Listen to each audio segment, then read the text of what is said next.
The mission of the Sphinx Organization is transforming lives through the power of diversity in the arts.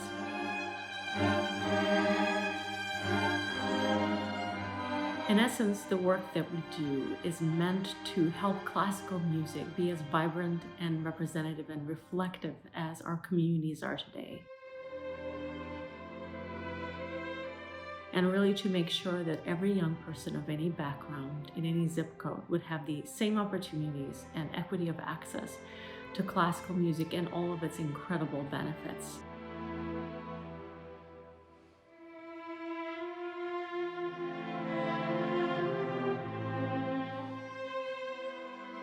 Sphinx to me is a family. It's La Familia, as we call it. I'm the manager of ensemble advancement and artist engagement with the Sphinx Organization. I lead and manage the National Alliance for Audition Support, and we empower individual musicians of color with financial support and audition previews and audition intensives and training to equip themselves to surpass the barriers that have been put in place for generations in the orchestral world. Personally, I've been directly impacted by this work. Before I took on this position to work with Sphinx, I was actually a recipient of the same financial support that I'm now distributing. So I have a firsthand understanding of what it's like to have to take auditions and be under a lot of financial pressure to perform really well. And when I received an NAS grant to take an audition, I had no mind on the financial implications. I was completely focused on the performance and completely focused on how I was playing and communicating myself in the audition. And I ended up winning a position for a small ensemble that I was able to take because of the NAS support.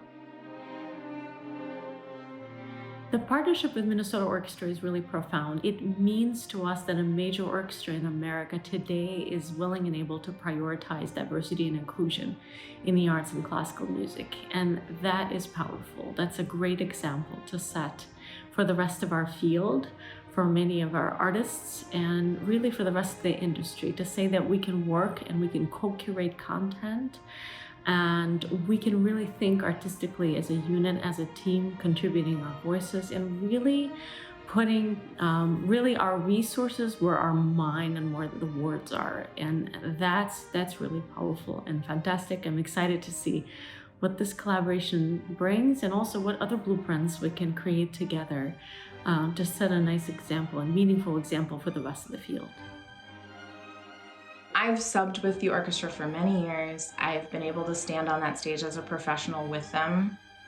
But there is something unique about this particular performance for me because it is the first time I will stand on that stage as an invited guest.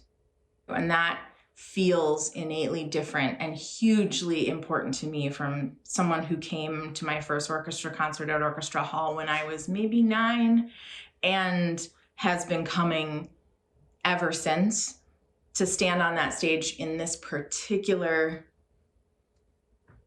moment and with that particular ensemble and as an invited guest, it just feels really special.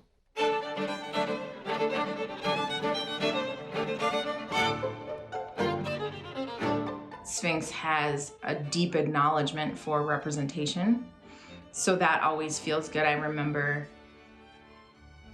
knowing as a kid that I didn't see a lot of people like me, and so it fills me with a sense of purpose when I get to be the representation for someone else.